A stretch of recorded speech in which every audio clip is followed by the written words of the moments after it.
Hi and welcome to Z Games. Recorded live at 4ZZZ Studios in Brisbane and broadcast nationally over the Community Radio Network, Z Games brings you the latest gaming news, reviews and interviews from across Australia and around the world.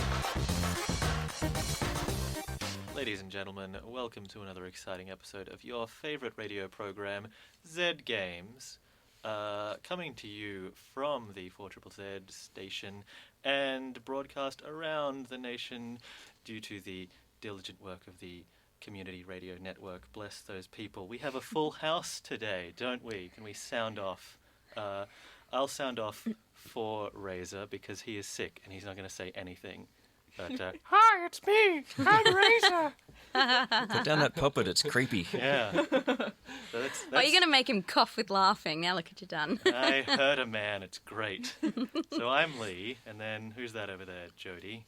Yes, I am Jody. Thank you, Lee. That's Jody Macgregor. I'm Alanah. Hello. Hi, I'm Candice. Candy, everybody knows. Hi. Everyone knows you. Hi, Lee. Hi. We have a show tonight on this episode, Jody. You do indeed have a show. What Yes, is this show about? It's about video games, Good. and tonight we'll be having a review of Mario Kart 8 from our correspondent, Jessica Merceica, and then you will be explaining why you bought a Wii U. I will have to explain myself. Yes, you will, because you're the one of us who did actually go and buy. Yeah, you goddamn casual. That's rough. Filthy casual. Oh, And then after that, Alanah will be telling us all about Gods Will Be Watching, which is a game about being a terrible person. I want to say it's a minimalistic point-and-click adventure, but that would be so horribly wrong. But in essence, maybe. Yeah, point and click covers a lot of things. There's a lot of games about pointing and clicking. Yeah, and this is one of the best ones, so we'll leave it at that. Okay, good. Review done. All right. All right, before we move on, though, Candi, the Week in Gaming headlines, please. I can do that. The 2014 Game On Symposium is happening at QT Creative Industries Precinct this weekend, August 9th to 10th. Now in its third year, the GO423 Symposium returns with 2 days of industry guest speakers, panel discussions, workshops, an open mic session, and most importantly, the opportunity to test and play new games. Routes is the theme of this year's symposium, reflecting the local game-making community's journey and the many stories they have to tell. So... if you want more info, just Google GO423. You'll find it. Mm-hmm. We went to the one last year and it was really interesting. Yes. I spent 2 days there and was not bored. you didn't go home, in fact. Yeah, You I just slept there overnight. Yeah. They couldn't kick me out. They I'm a tried. free man. Sleep where I please. Well, that place is comfy. You know, they have the 48-hour challenge there all the time. People sleep. It's great. Evolve, the 4 vs 1 monster hunting game from Left 4 Dead makers Turtle Rock Studios, has been delayed until next year. Originally expected for release this October, the game will launch in the first quarter of 2015 for the PS4, Xbox One and PC. We've just got some updated news that's actually going to be released on the 11th of February. Ooh. Yeah, I was just about to say, February is going to be a big month for video games. Like, 11th is Evolve, and then we've got The Witcher 3, and I think Batman Arkham Knight are both on the 14th. Yeah. Wow. It's kind of a big deal. All of the delayed games are showing up All the then. games I wanted this year are showing up then. I will be taking leave of work in February. We actually have enough people here. We could play a proper game of Evolve. I nominate Candi to be Yes. the monster. Brilliant! Yes. I have no problem with that. Do we all have one of the same console, though? We can't solve that problem. No, that's an All right, intractable well, problem. never mind. Sorry, but I will be the monster. Tropico 5, a recently released PC strategy game that sees the player assume the role of a dictator of a small nation, has been refused for distribution in Thailand. Though no specific elements were mentioned, the game was said to have content that was not appropriate for the current situation. Thailand has been under military control since May, and strict broadcasting and media censorship is in place. So the Tropico series are dictator simulators. They're like SimCity if you took control of the city through a military junta. And you can see why a country like Thailand might have problems with I that. still find Yeah. it pretty odd. Like, I kind of get Wolfenstein not being in Germany and Battlefield 4 not being in China, but Tropico 5, I feel like when you play it, even if maybe you obtain it by the city that you play through history with questionable means, it's more of a, like, city management game. Yeah, but it's like it's a corruption simulator. So if you actually have maybe a probably corrupt military dictatorship, you don't want your people to be able to sing satire of that, or else they'll go, this is what we're living through.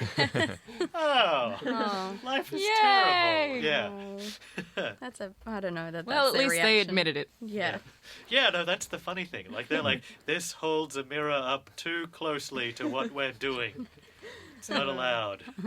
I wonder how they figured it out. Like, some guy was like, so I was playing Tropico 5 on the weekend, and this is awkward. Pretty much exactly what we're doing here. And they're all like, well, it has to go. Yeah, they weren't like, I applied the same techniques that we have, and I won the game. Let's do it. Oh my god. Ubisoft has this week announced that Assassin's Creed Rogue will launch later this year for the Xbox 360 and PlayStation 3. The game will be released on the 11th of November alongside the previously announced Assassin's Creed Unity, which will only be available for the PS4, Xbox One and PC. Rogue is set during the 7 Years' War in the middle of the 18th century, and players will be able to explore various locations in North America and in an interesting twist will play as a Templar, the enemy of the playable assassins from the previous games. So in this game, you play an assassin Yes. who murders assassins. I'm I know. liking calling it an assassin because I feel like it makes sense. Yeah. And the assassin's name is Shay, but I'm not sure if it's a man or a woman. I think it's a man anyway. It's a dude, yeah. Yeah, of course. And it's supposed to like close off the saga that started with 3 and then had 4. So I guess all that Kenway stuff. But Yeah. I don't know. There I'm is ship just stuff. sick of Yeah. it. Yeah, there is going to be ship Yeah. stuff, which is cool. To differentiate this one from the previous games, you play a man with a goatee beard who has a shotgun and a hood this time. So there you go. That's some next gen stuff, except that it's Yeah. old gen. But Yeah. it's funny. I've seen people on like forums saying, "Oh, it's so good that they're supporting people who couldn't afford to upgrade to next gen." And I'm like, "What?" I'm pretty sure they just want your money. I don't think anything they're doing here is out of compassion. Yeah, if they're supporting you, they would just mail it to you. Or they just release the other one on both. But they're like, no, you buy both. Thank you. Yeah, I wouldn't be surprised if there's a next-gen version of this, an HD remaster. There will be. Right. Next year, I reckon. Next year in February, probably. Yeah. The fans requested it. And out of the goodness of our hearts, we complied and took their money. Yeah, we're selling it to them again. And lastly, Resident Evil fans have something exciting to look forward to next year. The original game that spawned the best-selling franchise will be receiving a high-definition remake. Speaking of selling people Speaking the same of, thing again, yeah. It's based on the 2002 GameCube remake of the 1996 PlayStation 1 title and will arrive in early 2015 for the PS3, PS4, Xbox 360 and One, and the PC. You'll be able to play using the original tank control scheme, but there will be a new modern option for players who may find this too cumbersome. I played the GameCube remake of Resident Evil 1. It was actually quite good. Yeah. It was like the best version. And it was weird to be on like the GameCube playing a really awesome horror game. I've never played Resident Evil, so I'm actually kind of happy about this, but I still find it kind of sickening that it's a remake. Like, you had to remake it twice. Yeah. Come on, guys. I felt ridiculous just reading that. I don't think it'll be the last time either. No, they'll give it 10 years, and they're like, again! Yeah. You're welcome! Remake of 96, 2002, 2014. Awesome! Yeah. Yeah, there's going to be a lot of re in front of the Resident Evil game there. But hey, Wii U guy, how do you feel about Hyrule Warriors having Darunia and Ganondorf playable? Yeah, I'm excited. Woo! Yeah, I'm totally down with playing both of those characters that I am intimately familiar with. Is this sarcasm? No, I'm cool with it. Those guys are actually pretty rad. I was pretty excited about Ganondorf being playable. Yeah. Also, Like, Zelda has been playable before, but this seems like the coolest combat style in Hyrule Warriors, which is obviously Dynasty Warriors inspired, which, for those who don't know, is just like hectic hack and slash. Yeah, it's you versus like 80 guys, and one hit knocks them all back. And it's so satisfying. All right. Save your Wii U talk for the Wii U segment. Fine. Don't let it bleed into the rest of the show. Sorry. Ruining our schedule. Yeah, you goddamn casual. Let me wrap up the news and say what we played. What was the first song? That was an awesome song, everyone. At the start, you heard Ninja Rap by Vanilla Ice. Vanilla Ice. I just wanted to say the name. I apologise. Don't on behalf apologise. of us all. It was glorious. And you were about to hear RPG Unit with a track called Guns, Guns, Guns from their Borderlands-inspired EP, Rock, Paper, Genocide. Then after that, we'll launch into the Mario Kart 8 review by Jessica Merceica from Yes FM in Canberra. Hey, I'm Jessica Merceica, and this week I've been playing Mario Kart 8 on the Wii U. Basically, this game is a huge upgrade for the series, perfecting the kart racing goodness that many have loved for over 2 decades. As I powered on my console, I was instantly stunned by the amazing new graphics. Mario looks fantastic, and the environment's exquisite, with dust particles zooming past you and water ripples dancing around your kart. Each course is visually impressive, but that's not the only thing going for them. You have a total of 32 race courses to choose from, half being revamped classics such as Dry Dry Desert and Moo Moo Meadows, and half being entirely new ones. Each one of these courses you have a variety of routes to take, making it not just a simple kart racer. Unique pathways require certain equipment, others open up only a couple of times during a race, and some entice you with speed boosts, while others with loads of item boxes. From this variety of routes, there is a level of risk while playing, making you constantly think about your decisions and if they allowed you to get the best possible time. For this complexity within a level, it makes your character selection and kart important. You get to pick from 30 characters, which include some newbies such as Pink Gold Peach and the Kooplings, along with your customizable kart. Before you race, you can pick between different kart bodies, wheels and gliding equipment that you unlock by collecting coins in races. There are notable differences between these parts, and certain pathways are only helpful to you if you are using a particular piece of equipment, for example using monster tyres whilst going off-road. Now, with all these things in your control, the character, the kart and route you take, there always has to be this level of unpredictability, and that is the item boxes. So this time around, you get most of the familiar items such as the deadly blue shell, slippery bananas and speedy mushrooms, but I was a bit sad to see that there were no fake item boxes. They're by far one of my favourite items. Besides that, there are a couple of new additions.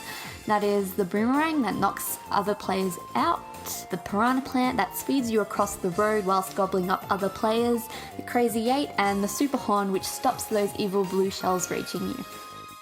The item system this time round feels quite balanced, and it gives you enough opportunities to work your way back to the pack without feeling overpowered. They give a good amount of unpredictability without making the game feel unfair. This time around, we have a new feature added to the game called anti-gravity racing that pretty much just lets you drive upside down or up walls. But it also gives you extra chances at speed boosts, so bumping into an opponent at the right angle will send you flying past, which is a nice feature that keeps the game fresh. The only thing this game did wrong was the change to battle mode. Instead of having battle mode maps that are enclosed and allow for interaction between players, you play on the game's race courses. This results in you driving around in circles for ages trying to find an opponent. It's noticeably bad when you find someone going the opposite direction to yourself and you're trying to frantically turn around to get to them as they speed off into the distance. But besides that minor problem, Mario Kart 8 is a triumph, being the best in the series. Kart Racer has evolved into a near flawless game, with a variety of races, courses and karts. Mario Kart 8 is available exclusively to the Wii U. Hello and welcome back to Zed Games. At the start of that block, you heard RPG Unit with Guns, Guns, Guns, their Borderlands-inspired song, also slightly Thomas the Tank Engine-inspired. Then we had Jessica Merceica, our correspondent, reviewing Mario Kart 8, and after that you heard the amazing Andrew WK doing Soldiers of Sorrow from his only available in Japan album Gundam Rock, which is entirely covers of songs from the Gundam TV series. What a legend he is. Which is the best thing ever. I know. What a dude. Go that guy. Yeah. He's just such a fanboy. All right. Mario Kart 8 leads us to our next topic of discussion. Right. Lee, you bought a Wii U. What were you thinking? That's a Good first question. yeah. No, that's the right way to phrase that I know question. what you were thinking, though, and it's actually a good thing to be... I know you got an answer for this. Yes, I do. And my answer is that a lot of people bought the Wii, I think, expecting that they were getting, at that time, next-gen console. They were seeing the future, and in fact, maybe they didn't quite get what they wanted. And I learnt the lesson, which is that Nintendo are people who make toys, and their toys play Nintendo games, and Nintendo games are the best games that you can play. And so for me, it came down to price point. There was going to be a certain point where it was going to be the best decision ever to purchase a Nintendo game playing machine to play Mario games and Mario Kart and future Zelda and what have you. And so recently there was a sale. All of the retail stores did this thing on the same day to get rid of their stock of the basic Wii U that came with the Skylanders bundle, and they sold out immediately. Day of the sale. So this is like the one with the small hard drive. This is the... Yes, yeah, it's the basic one. So you would need to plug in a USB hard drive, and then you would have exactly the same as the unit that costs twice as much money. So they were selling this. It was a Wii U for less than $200. At the same time that Nintendo were running their thing where if you bought Mario Kart 8, you got another one of their amazing games anyway for free as a downloadable title. And so suddenly the stars aligned, essentially. And yeah, the thing with the Wii U is that it is already amazing for what I want it to be, which is a console that plays party games with my friends. Yeah, phenomenal machine. What games do you have so far? Thus far, I have Mario Kart 8. I've got Nintendo Land, and I have new Super Mario Brothers Wii U, but not the 3D one, which is probably going to happen in the future. Yes. And so that ended up costing me to get that, because I got Nintendo Land secondhand. All of that is less than $200, and that is a phenomenal amount of entertainment. That's amazing. Yes. Also, because of some kind of magnificent mix-up, it meant that I actually got the, for the same price as the discontinued one, I got the crazy Wii U box set that comes with Mario Kart 8 and 6 other things and all kind of stuff in it. So I ended up getting that for like $230 less. Yeah. You got the one with the bigger hard drive. I got the big one. Oh, yeah, man. yeah. So Wow. you can't do that because it doesn't work out that way, unfortunately. The stars did not align for anyone else. No, that was it. That was all of my luck. All of my universal goodwill was used up in that moment. And I wish that I got to choose how that happened, because I probably wouldn't have arranged for that to be where it went. But listeners, you're in luck, because now I get to review all the Wii U games for you. Until... And there are some really awesome ones coming out. I think I'm going to buy a Wii U at the end of the year. I want Zelda U, I want Super Smash Bros, I want Hyrule Warriors. Yeah. And Splatoon looks really good. yeah. Yeah. And they're just things that aren't on anything else, and there's nothing like them on anything else. And it's like, I don't know, the Wii U's not selling that well, but I also feel like you can't compete with it. Yeah. Because Nintendo games. That's it, yeah. Like, it's not in the same race as the PS4 No, not and at all. Xbox One. Like, it's just, this is the Nintendo thing that you get. And you can get value even if you are a PS4 or Xbox One owner, because there's such little overlap in the must-play games. That's Yeah. it, yeah. Like, people are frustrated that there are already third-party companies kind of shifting away from supporting the Wii U, but who cares, because Nintendo are doing it. Like that's all you need. You don't need to get every Assassin's Creed game on your Wii U. Get that on something else. There's no way that I would be playing these third-party titles on a Wii U. I just wouldn't Yeah. do it. I don't really even know why. I feel like maybe the controller, but then you can get the Pro Controller. It's not something that I would ever do. I would always Yeah. do it on Xbox One or PS4 or PC, but I still, like, in my head, it feels odd to buy a console for such a small library of games. Yeah, I think it's okay, again, because you're not spending the same amount of money that you would to purchase what is now the current gen. Like, it just comes down to it's a very specific device for a very specific function, and I don't want it to do anything else. Like, it cost less than my 3DS did. What an amazing fluke of finances. Hooray. Like, I think Nintendo, if they want to shift more of these units, they should just sell the damn thing for, like, less than $200 at a probably magnificent loss. Because, I mean, if you buy a Wii U, all the software you're going to buy, like, the minute I buy a Wii U, I'm going to buy, like, every single Nintendo exclusive. That's Like, I'm it. going to be like, all right, screw it. Like, let's spend $500 on games, whatever, but I probably still feel weird about spending $300 on a Wii U console. Yeah, that's it. Like, the price that they are selling the advanced Wii U unit for is crazy, because you spend $50 extra and you get a PS4, and that's a machine that you could use to smash a Wii U to pieces with. It's that powerful. You can bludgeon the other one. Oh, God. To be honest, though, Nintendo. we could do a test on this, and I highly doubt that you could break a PS4 with a Wii U. You could not smash No, a Other way PS4 to around. pieces. Yeah, but you probably could do it the other way around. Yeah. So So, Interesting. yeah, let's I feel not. like if we were sponsored to test this out, I'd totally give it a go, but I'm not smashing one of my consoles to prove this theory. Well, no, and Nintendo do not give away consoles, so Yeah. there's that whole thing. Yeah. But, you know, if they're listening in, I'm easily swayed. Nintendo. $5 and I'll do it. Yeah. The 3DS had troubles of its own when it initially launched for about the first year, because like they were struggling with like low sales. Yeah. But they turned that around with the price drop. The Wii U now is in a similar predicament.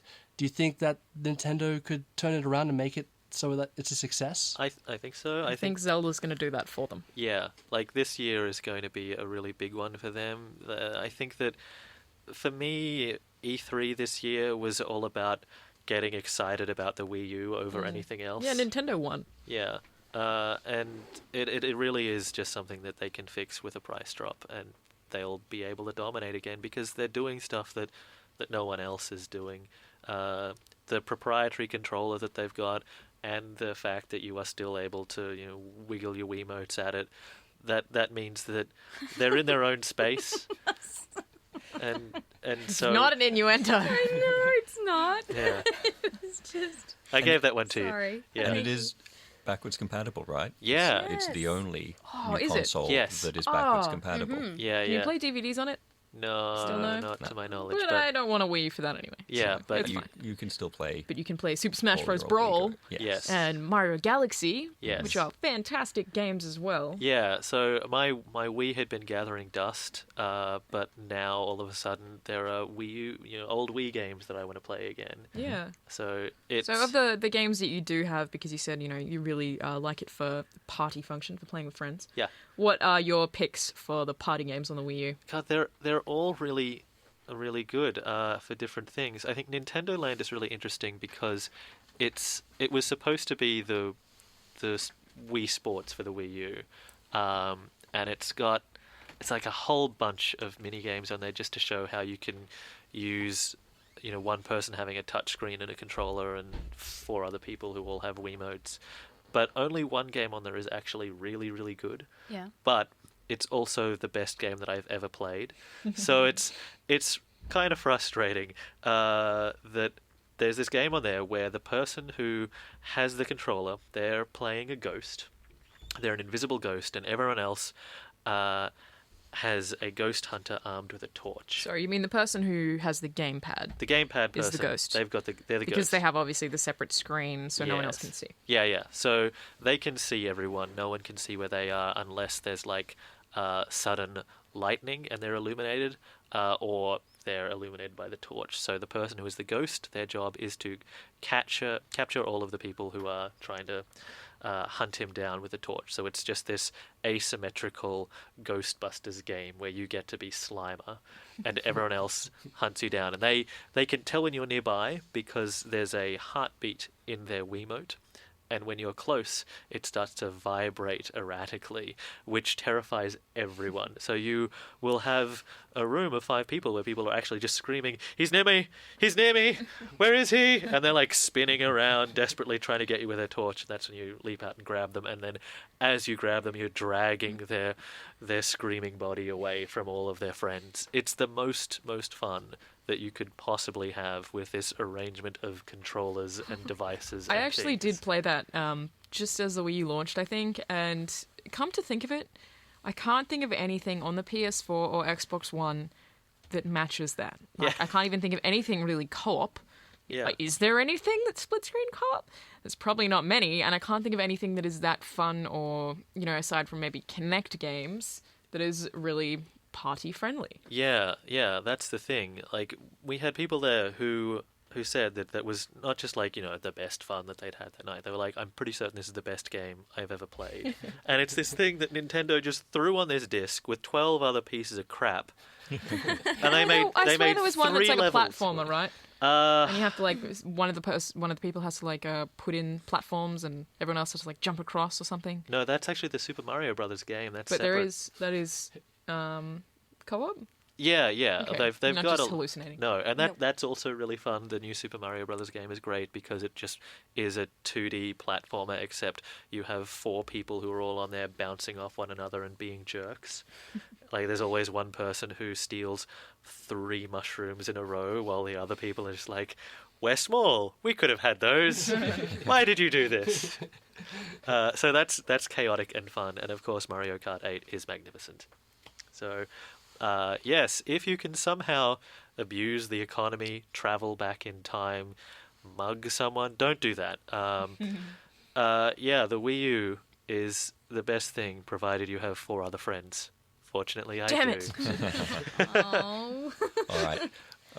We've sold about 10 or 11 Wii U's right then. Mr. and Mrs. Nintendo, our check should be in the mail. Nice. All right, let's hear a song. This is by Cetrix, and it's called Wednesday Chip. Hello and welcome back to Zed Games. You just heard Cetrix with Wednesday Chip. Today I'm your temporary host, Jody Macgregor, because Razor is feeling under the weather. Wheeze into the microphone, Ray. Yeah, that's him. Yeah. Great. Also spread tonight the on the show. germs. Love it. Not a germaphobe at all. Please spread it more. Where's my Glen 20? Seriously. And that is Candi Payne, who you've heard being a germaphobe. I'm not, just a little bit. No, you are insane. You have a real problem. There's sick people in close parameters here. Yeah. And we're also joined by Lee, who has no empathy. No, none at all. None. Yeah. And Alanah, who isn't a monster. Mostly. Hello. Alanah, you have been playing a game called Gods Will Be Watching, I have, and it's fantastic. and you've been liking it. I'm surprised by this. I have been absolutely loving it. I want to say that it's going to be my game of the year this year, but everything else is coming out in the latter half of the year, so who knows? Shadows of Mordor isn't out yet. It's hard to explain this game without showing it to you, but it's really minimalistic, pixelated art style, and it just starts off with a bunch of people on a planet who are complaining about being cold, and there's actually this really in-depth backstory that, for some reason, that doesn't really make that much sense. I didn't expect from something that looks so average, but it's, really well fleshed out. There's basically an intergalactic empire who are super oppressive. I mean, they banned coffee. What monsters! Jerks. Yeah, I know. And especially if it's cold. Yeah, well, Jerks. they're abandoned on that planet as well, so it's worse. And then there's a rebellion, and it's kind of the conflict between the two, and you jump between the levels in the game, jump between parts in time that kind of tell this story of some of the main characters. And the first one, you are on a ship, and this dude, bro Liam, has to hack into the mainframe of the ship, which is got security measures, so he needs to hack in to get some information. And Liam is like, "Hey man, can you look after these hostages here?" So there are 4 of them, and the hostages can either get calm or get nervous depending on what you do. So you have to maintain them to make sure they don't panic and try to suicide escape because they just give up, or get too calm and then try to attack you. All the while, there is security that is slowly approaching you, and when they get to the door, and it's kind of turn-based in a weird way, not really, but kind of, and they slowly approach the door, so if you lose all the hostages, they'll just throw a grenade and blow you up. If one of the hostages escapes, they sort of will approach faster or be less likely to negotiate with you. So you have to hold them off by attacking them or negotiating with them to threaten to kill the hostages. But Attack. oh, but if you attack, the hostages get too scared, right? So the hostages are like, oh my god, he's killing these people, we're going to die. And then they'll run and die as well. So it's not quite that simple. So you have a lot of time that you have to do all of these things and sort of manage all of these really different parts of the game while you're waiting for Liam to hack into this mainframe. And you can also, like, the security, every single time you take a turn, you'll have to, like, reinforce the security of whatever software that you're using. Or you can use this hack boost thing, which makes Liam hack faster. But as that happens, every single turn that you choose one thing, everything else gets affected, like the security approach, or the hostages calm down or get scared or whatever. They react to every single thing you do. And I failed that first mission, I don't know, 20 times before I figured it out, and then got someone else to play it and watch them do the exact same thing, because the game doesn't really tell you the strategy to work, and everything that you do doesn't always work because a lot of this game is randomized. So you basically just click on someone, and then, a hostage, for example, you can click on them, you'll click calm down, that will calm them down, or you can click kick, which will scare them a little bit if you need them to be more scared because they're too calm, or you can shoot them in the leg, or you can trade them for security, like things like that. So there's all these different things, and all you do, like I said, point and click, is just click on each thing that you want to do and have these different things happen, like negotiate or talk with the security or attack the security. And as every single thing happens, things can, react differently. The first level isn't so much like that, but in the second level, you're being tortured. And you can beg, you can provoke your attacker, so you can just be like, hit me, and that way you don't have to confess. You can only confess 4 times before you fail a level, so you have to try not to confess, and it's a really long level. And you can lie, but you have to think to lie so that your chances of your lie working are good, and then you waste a turn. And as that's happening, you're being, like, punched every single turn, so your character, like, slowly sort of hunches, and when you're almost, like, on a complete angle to the ground, you're nearly dead. So every single one of those things has a chance of working or not working. And if you beg, he might just ignore you and be like, this is the point of torture, and you get punched in the face. Or, more brutally, get a tooth pulled out. Or there's one where he's got like a lead pipe kind of thing, and he uses like a blowtorch on it, and then will like hit you with it because it's like super hot. And there's another one where, because you actually have two of you are being tortured, where one guy's like on a wall, and if you say the wrong thing twice, he will be like spun and cut in half. Yeah, so it's suddenly the tone changed. Suddenly. Now I'm real excited. Keep going. Yeah, so all of these things happen, and it's kind of easy once you figure out a strategy, because I feel like there is one strategy for every single level, but it takes a really long time to figure out exactly what that is. And when the chance-based stuff starts getting more chancy, it feels really unfair, and I think a lot of people won't get past the second level because they will give up at the point where, the only reason I didn't give up here is because I had to review it, where the guy who's torturing you, I don't remember what his name is, but he's actually really cool, in a really sick way. He plays Russian roulette with you, and there's only one chamber in the gun that doesn't have a bullet in it. So you get shot, you die, and then you have to start the entire 20-30 minute level all over again and go through the entire process. And it's not up to you or your input what happens. You just have to be like, oh, okay, beg, and then he's like, too bad, and then you get shot in the face, and he's like, oh no, I killed him, and that's just how punishing the game is. And it is unfair because it wasn't you that made that happen. But for some reason, I just loved it. Like, I was so happy to go through that level and try all over again, like, 1,000,000 times, even though it was frustrating. Something about it is so addictive, because I guess it doesn't feel, like, it can feel like a chore when you're repeating things, and once you've figured out that it is quite structured, but the dialogue is excellent, albeit a little bit hard to read. Like, the really pixelated text that kind of gets annoying to read, but really, really interesting and not always the same. And I guess waiting to see what is going to happen or how these people will react to each of the different little inputs that you have is always really interesting. You don't know actually what is going to happen because it's randomized. And most of the time, the odds are in your favor, except for in that Russian roulette part, which is just ridiculous and just completely unfair. Pretty much any time that he points the gun at you, you're going to die, like guaranteed, and then have to start the level all over again. But there's also a really cool story in that point too, where... Sorry? I was just going to say, so each of these separate vignettes that you're playing through is just a series of increasingly awful decisions that you have to make. And it's about Sort making of. the right decisions in the right order, or starting that entire vignette over again. You have to start them all over again. I feel like it's probably not the right decisions in the right order because the decisions will... because of the random aspect. So you can do different things in different orders. There might be different decisions different times you play, but still there's a right one. I feel and like there's there some kind of is, clue but in the I way actually- people are standing, or... There's kind of things that indicate how people are feeling based on the way that they move. But I would actually really like to play the game over again to see if I can finish something with a different strategy. The first level, for example...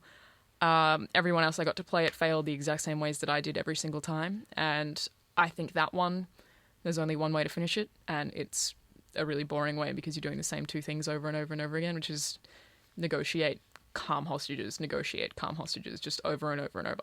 But you would never think that that would be it because there's so many other options, so it just doesn't occur to you that you would have to do that. I have seen someone play through it a bit more aggressively, and they were able to balance out doing the supercharging of the hacking with occasionally having to shoot a hostage in the leg just to make sure And that that they didn't worked? run. Yeah, and then they were Okay. able to then... I never would have thought that it would have. Yeah, So yeah, I did do the hack boost any time that I felt like my hostages were suitably calm Yeah. and the security were held off, but I didn't focus on that. And the reason that I thought I was failing so many times at the start was because I was focusing What on was that. interesting about the playthrough that I watched was that guy assumed that that was the only way that he could succeed as well. That is really interesting, yeah. So it might be that you personally come up with your own set of parameters as to what you think What I think it works. is, though, is that there are so many more ways to fail every single level than there are to succeed. Right. So you can fail 20 times and then get one thing that works and be like, okay, that works, sticking to it. Yeah, but that could just be your experience. That's just you.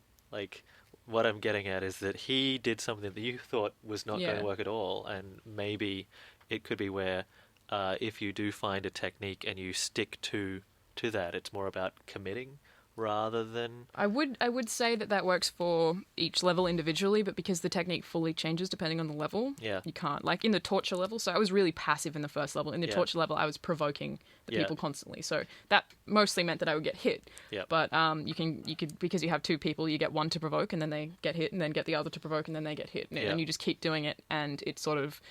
Eventually, the level will end, and they'll come back the next day, and you kind of heal a little bit overnight, and your helpful bro Liam comes in, and you can get him to like bring you a health kit overnight and stuff like that. So Yep. I had a completely different strategy Yeah. for the torture than I did for the first one, based on what I thought would work. And yeah, I would really like to play it again completely differently. It's just that every time that I did play it differently to the way that worked, I just died. Yeah.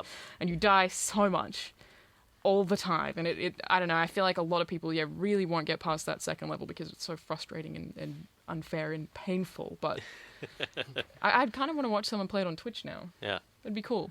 All right, we might talk more about Gods Will Be Watching after the break, but let's hear a song. This is from the soundtrack to Gods Will Be Watching. It's by Fingerspit, and it's called Suicide Mission to Save the World. Hello and welcome back to Z Games. Alanah, you've been telling us about Gods Will Be Watching, which you like, even though everything about it sounds kind of messed up. I absolutely love it, yeah. Everything is messed up, especially the dialogue, which is... The guy talks about how he's dismembered all of his hamsters at one point. It's, it's great. But, overall, I don't think a lot of people will like this game, and from what I can tell about community comments, a lot of people don't like it because it is frustratingly difficult. Not difficult, just unfair. It's not that it's hard. And it is repetitive, right? It is repetitive because the levels are so long, so you have to do the same inputs a lot. You probably don't have to, it's just that you get comfortable with one thing that you know is going to work, and that's really important because the risk of dying is so high because you have to restart a level. It's like really unfair checkpoints kind of stuff. But in saying that, yeah, I absolutely love it. I repeatedly went back and tried the levels again. I can't even explain what I found so alluring about it, but yeah, What kind of enjoyed people it. might like this? It's hard to say because I don't know why I like it. What kind of person are you, Alanah?